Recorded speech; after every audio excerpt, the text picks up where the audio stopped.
Eu me chamo Ana Paula, eu tenho 37 anos, moro em João Pessoa, na Paraíba. Eu já nasci com um nódulozinho na coxa esquerda, né? Porque a minha neurofibroma, ela é mais concentrada na coxa, pelve e lombar do lado esquerdo. Então, quando eu já nasci com um nódulozinho na coxa.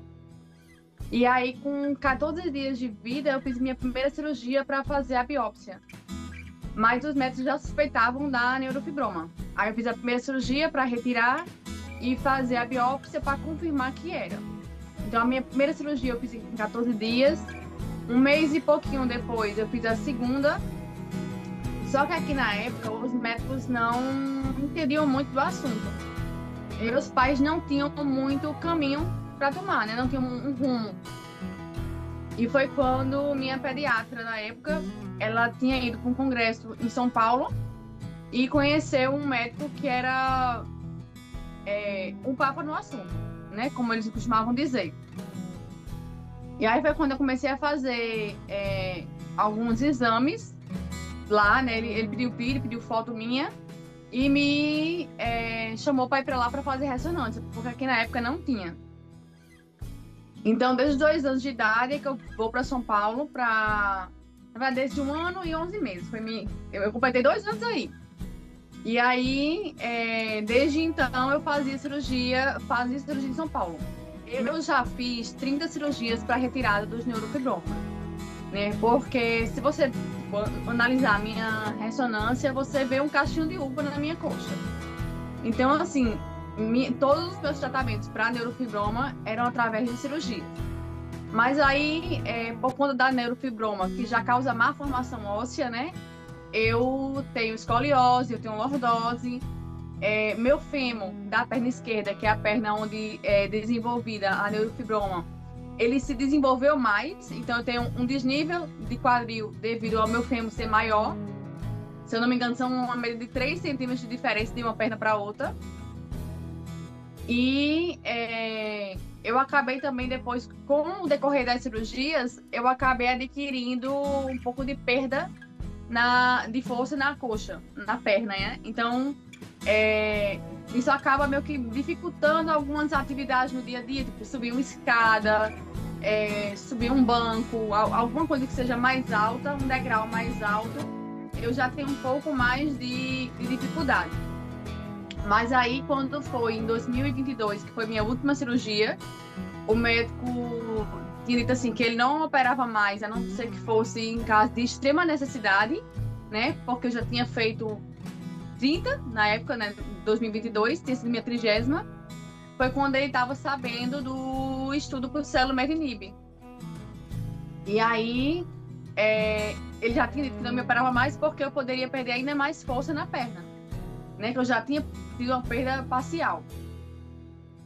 Aí foi quando eu conheci a doutora Viviane, a doutora Vissonagli, e dei entrada no estudo, em abril de 2023, de abril para maio. Mas desde a primeira ressonância que eu fiz, vem tendo redução, e não só em análise de imagem, mas análise física mesmo, a gente consegue ver já a diferença da minha coxa, porque ela é muito mais volumosa do que a coxa direita. E em foto, eu corro também, então nas fotos das corridas eu consigo também acompanhar essa diferença. Eu nunca sofri extremamente de dores diárias. Eu tinha dores pontuais. Tinham dias que doía mais, tinha dias que não doía. Eu sentia umas fisgadas na coxa, como se fossem umas agulhadas, né? E assim, desde que eu comecei a tomar medicação, essas agulhadas cessaram quase que 100%. Né? Raramente eu sinto, principalmente quando o clima está um pouquinho mais frio aqui, eu consigo sentir mais essas agulhadazinhas, mas quase nunca, graças a Deus. E meu nervo ciático também, ele é abaulado pelo nódulo. Então também tem períodos que eu sinto um pouco mais de dor na perna. Eu sou muito resistente para tomar remédio para dor. Então assim, eu já cheguei aí para o hospital sem conseguir andar. Fui de cadeira de roda, tomei 3 remédios na veia e a dor não passou. Mas assim, isso já faz cerca de 1 ano e meio, mais ou menos, dessa última crise. Mas graças a Deus, assim, eu tenho tido umas respostas muito boas com a medicação. Faço parte de uma assessoria de corrida né, com o professor Adilson. E nossos treinos são segunda, quinta e sábado. Ele passa o treino pra gente, né? Ele faz meu treino, minha planilha, e eu tento seguir o máximo nessa planilha. Tem época que eu consigo fazer, tem época que o corpo pede um pouquinho mais de descanso, até porque um dos próprios efeitos colaterais da medicação é uma certa fadiga. Então, tem dias que eu tô mais disposta, tem dia que eu não tô tão disposta. Inclusive, hoje foi um dia de treino. Consegui fazer o que estava proposto, mas tem dia que eu não consigo concluir tudo.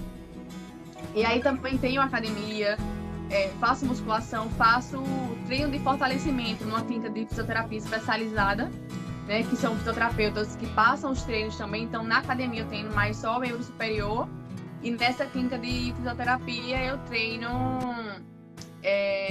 os membros inferiores, né?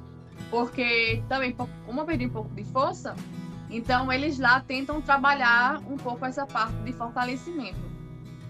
E aí também quando tem um período de crise, inclusive no começo do ano passado, eu tive um edema muito grande na perna e os médicos concluíram que poderia ter sido algum nódulo que rompeu, né? Porque é como se eles fossem perdendo forma. Então ele tivesse ficado um pouco mais gelatinoso e rompido. Então, devido ao treino, não por algo negativo, mas por ser um efeito possível da medicação, em algum treino, algum exercício, algum impacto na corrida, esse nódulo pode ter rompido, não criou um edema muito grande. E aí eu precisei ficar sem correr. Aí, para voltar, é todo um processo, basicamente começando do zero. Mas estou indo devagarzinho, estou fazendo meus treinos, está dando certo. E a gente vai seguindo. O importante é não parar. Para mim, eu tô tendo muito mais benefício, pelo menos pelas imagens e pelas, como é que eu posso dizer, pelas dores terem cessado, né? Benefício físico e visual. Para mim tem sido muito maior. Porque assim, eu tive efeito colateral, eu tive muita queda de cabelo, mas graças a Deus, com acompanhamento dermatológico e alguns tratamentos com terapeutas capilares que eu fiz, melhorou. Mas eu também não tive muita erupção cutânea, tive pouquíssimas. Tenho muito mais, como é que eu posso dizer? As mucosas ficam mais ressecadas, né? O nariz, a pele fica um pouco mais ressecada, mas nada que um hidratante não ajude. Eu não tive esse efeito colateral tão agressivo, a não ser mais a fadiga. O que me pega muito mais hoje é a fadiga, porque o cabelo eu consegui tratar, graças a Deus está tendo resultado bom, mas a fadiga é o que tem me pegado mais. Mas em relação aos efeitos positivos que eu tô tendo, para mim tá compensando bastante.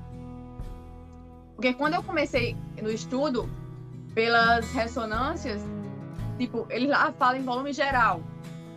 Então era 8.000 centímetros cúbicos.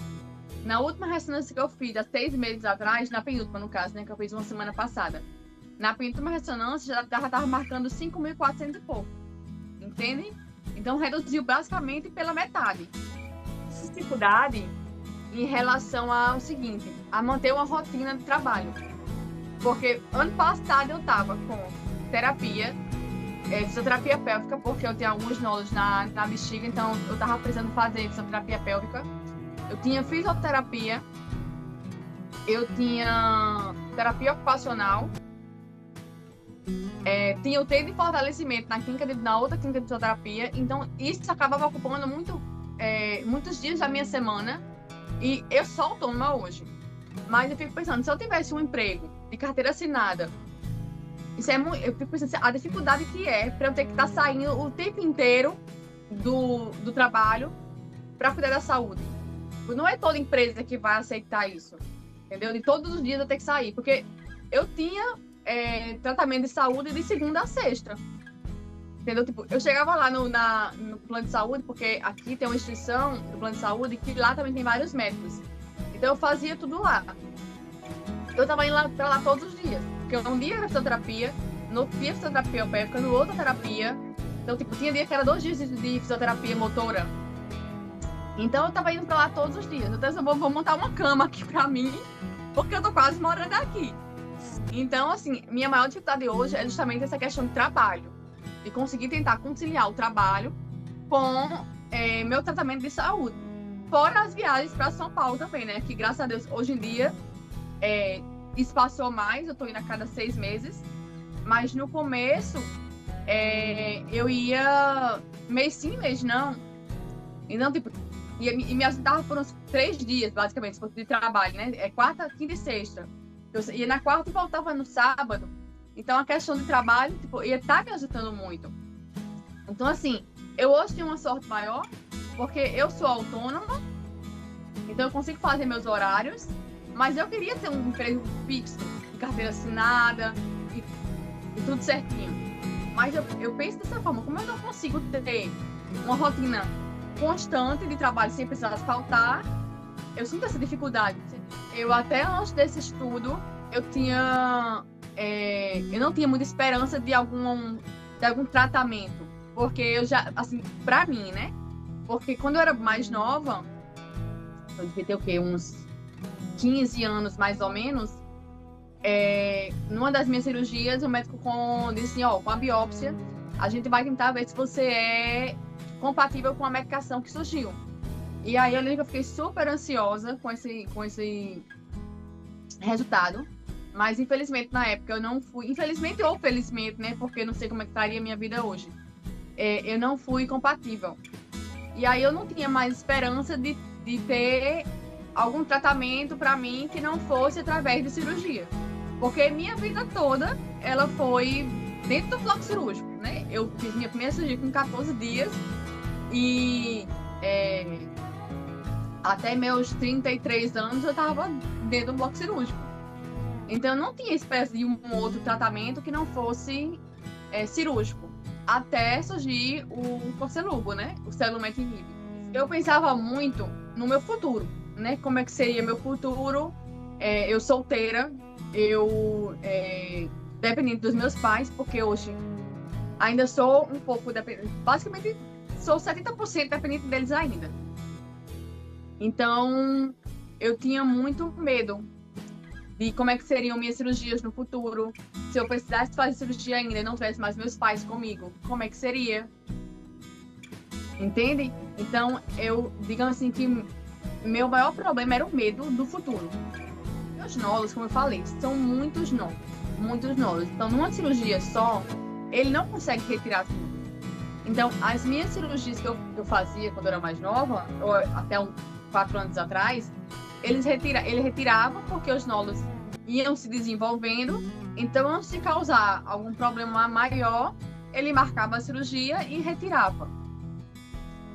Então, assim, eu nunca sofri como eu disse, né? Eu nunca sofri de extrema dor por conta da neurofibroma. Eu tinha dores sim, tinha dores fortes sim, mas não eram diárias, né? Eram pontuais. Inclusive, assim, eu ainda tenho um nódulo que meu nervo ciático, ele é abalado por esse nódulo. Então, tem períodos que dói, mas bem menos do que antes. Então, assim, a cirurgia, ela resolvia, mas pouco tempo depois eu pensaria em fazer outra. Quando eu era mais nova, eu fazia 2, 3 cirurgias por ano. Quando eu fui crescendo, foi se espaçando mais. Fui fazendo 2 por ano, depois foi fazendo 1 por ano, depois ano sim, ano não. Mas sempre tinha muitos nódulos. Simplesmente, assim, pra mim, acho que é a maior rede de apoio que eu tenho hoje. Entendeu? Assim, infelizmente meu avô não tá mais comigo hoje. Mas até 2008, ele pra mim era meu herói, entendeu? Porque graças a ele eu conseguia fazer minhas cirurgias, sabe? E acho que minha família pra mim foi minha maior rede de apoio. Isso sem dúvida. Mas se eu fosse dizer algo pra aquela menina de 15, 14 anos atrás, eu dizia, olha, nunca deixa acreditar. Seu dia vai chegar.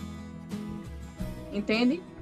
E é algo que me dá muita segurança, porque assim, eu tenho muita vontade de ser mãe.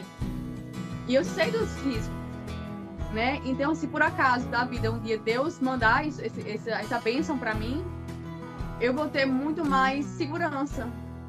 Porque a medicina hoje em dia está muito mais avançada do que há 30 anos atrás.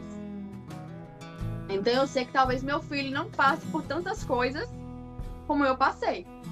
Não tenho uma vida baseada em médicos, né?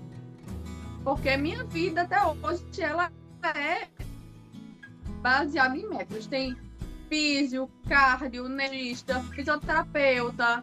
Então, assim, a minha vida é rodeada de médicos. Então, eu sei que talvez, se por acaso da vida eu vier a engravidar e meu filho chegar a ter a doença, ele vai ter uma rede de apoio, vai ter uma vida muito melhor do que eu tive. Em termos da neurofibroma, né? Porque eu acho que se eu não tivesse a força que eu tenho, eu não estaria aqui hoje. Então, tem que ter força física e mental para aguentar. Não deixe nenhuma doença lhe diminuir. Porque nenhuma doença é superior a você. Nem a você, nem aos médicos. E principalmente a Deus.